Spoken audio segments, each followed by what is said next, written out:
महाभारत में जब नररत्न पांडव अपनी माता के साथ राजा द्रुपद के नगर द्रौपदी के स्वयंवर महोत्सव को देखने के लिए रवाना हुए, तब उन्हें मार्ग में एक साथ ही बहुत से ब्राह्मणों के दर्शन हुए। ब्राह्मणों ने पांडवों से पूछा कि आप लोग कहाँ से चलकर और किस स्थान को जा रहे हैं। तब युधिष्ठिर ने उत्तर दिया, पूजनीय ब्राह्मणों, हम सब भाई एक साथ ही रहते हैं और इस समय एक चक्रा नगरी से आ रहे हैं।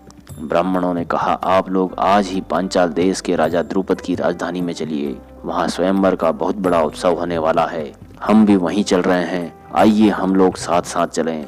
युधिष्ठिर ने उनकी बात स्वीकार कर ली। सब लोग एक साथ ही चलने लगे।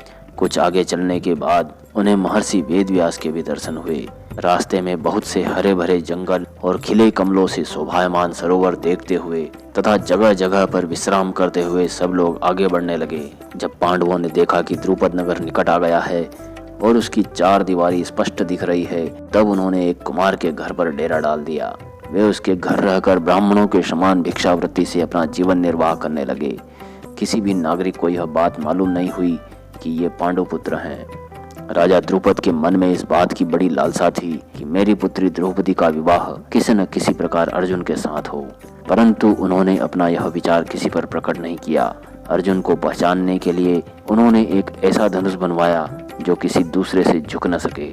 इसके अतिरिक्त उन्होंने आकाश में एक ऐसा यंत्र टंगवा दिया जो चक्कर काटता रहता था।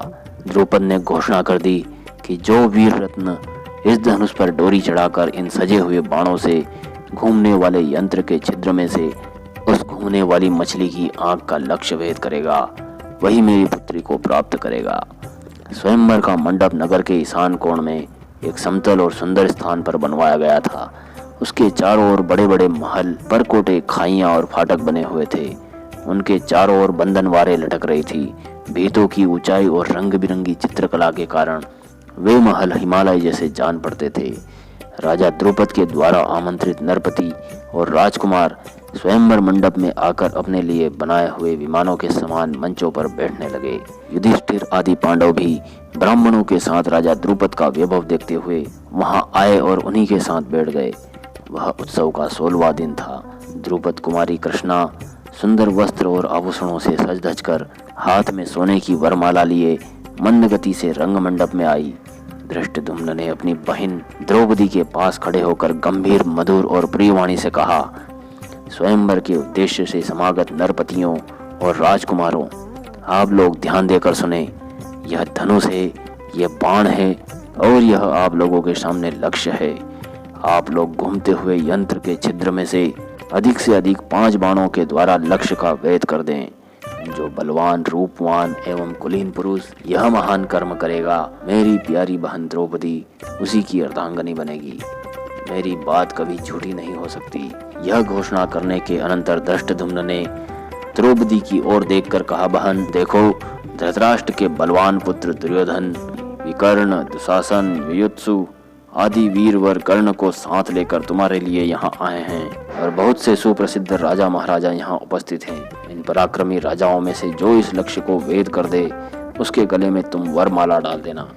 धृष्टद्युम्न का यह वक्तव्य सुनकर दुर्योधन, साल्व, शल्य आदि राजा और राजकुमारों ने अपने बल, शिक्षा, गुण और क्रम के अनुसार धनुष को झुकाकर डोरी चढ़ाने की चेष्टा की, परंतु उन्हें ऐसा झटका लगा कि वे धमाक धमाक धरती पर जा गिरे।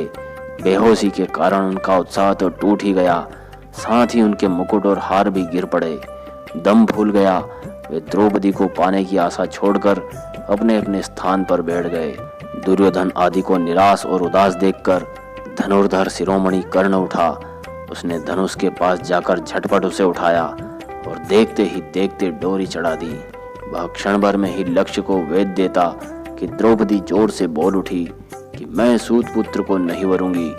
कर्ण ने यह सुनकर ईर्ष्या भरी हंसी के साथ सूर्य को देखा और फड़कते हुए धनुष को नीचे रख दिया।